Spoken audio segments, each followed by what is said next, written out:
নমস্কাৰ। আজি আমি আলোচনা কৰিম আপোনালোকৰ সকলোৰে পৰিচিত এটি নাম কলাগুৰু বিষ্ণুপ্ৰসাদ ৰাভাৰ বিষয়ে। এজন অসমীয়া পুৰুষ, বুকুত অজস্ৰ শক্তি, হৃদয়ত প্ৰেম। অসমীয়াৰ বতাহত ৰিণিকি ৰিণিকৈ বাজি থকা তেওঁৰ এটি গান।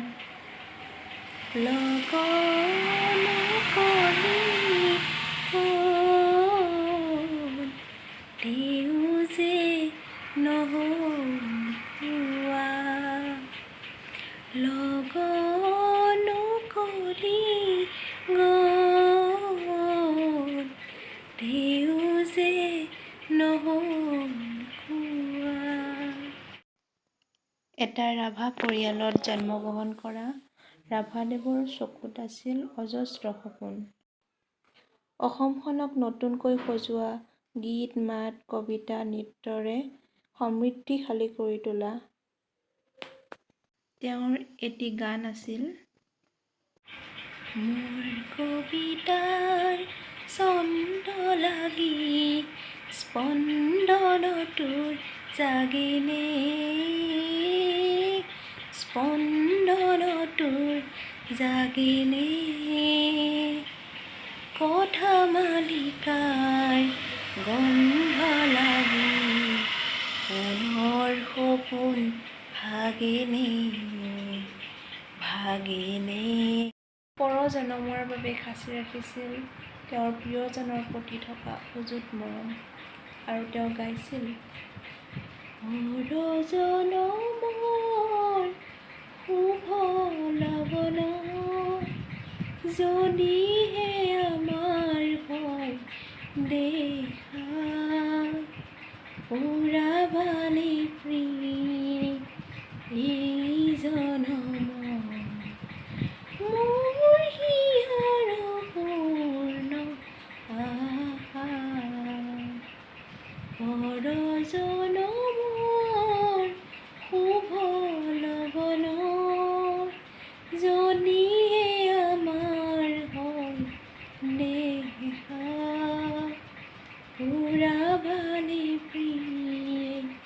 এই জনম মোৰ হিয়াৰ পূৰ্ণ আশা, পৰজনমৰ শুভ লগন। গানে তালে তালে ৰং তুলিকাৰ ভাজে ভাজে তেওঁ প্ৰকাশ কৰি যায় হৃদয়ৰ বহুত গুপুত কথা, আৰু দি যায় এটাৰ পিছত এটা কেঁচা মাটিৰ গোন্ধ থকা গান।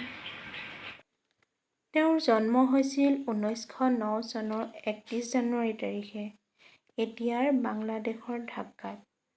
তেওঁৰ পিতৃৰ নাম আছিল গোপাল চন্দ্ৰ ৰাভা আৰু মাতৃৰ নাম আছিল গেথীবালা। ৰংপুৰ কলেজত পঢ়ি থকা সময়তেই বাঁহী আলোচনী চিত্ৰলেখা বিভাগটো তেওঁ পৰিচালনা কৰিছিল। অসমৰ এগৰাকী শিল্পী, কবি, সাহিত্যিক, নাট্যকাৰ, সংগীতজ্ঞ, নৃত্যবিদ এই মহাপুৰুষজনৰ মৃত্যু হৈছিল 1969 চনৰ 20 জুন তাৰিখে। আজিৰ এই দিনটোত তেওঁলৈ জনালোঁ সশ্ৰদ্ধ শ্ৰদ্ধাঞ্জলি। নৃত্যৰ সাধনাৰে অসমৰ লগতে সমগ্ৰ ভাৰততে চিনাকি দিয়া বিষ্ণুপ্ৰসাদ ৰাভা আছিল অসাধাৰণ ব্যক্তিত্বসম্পন্ন লোক।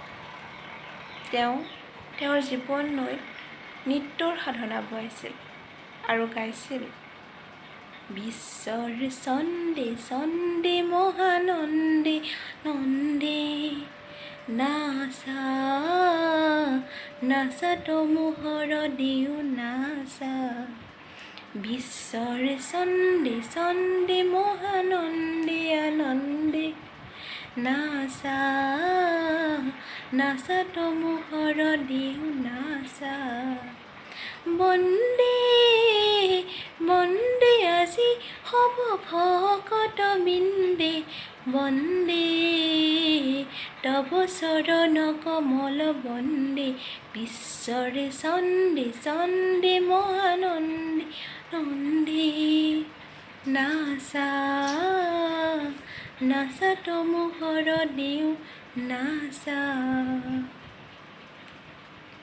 ধন্যবাদ। আশা কৰিছোঁ আপোনালোকে আজি মোৰ এই আখ্যানটি বিষ্ণুপ্ৰসাদ ৰাভাৰ বিষয়ে যি যুগুতাই আনিছিলোঁ আপোনালোকে নিশ্চয় ভাল পাইছে। যদি ভাল পাইছে মোৰ চেনেলটো ছাবস্ক্ৰাইব কৰি দিব, লগতে লাইক আৰু কমেণ্ট কৰিব। ধন্যবাদ।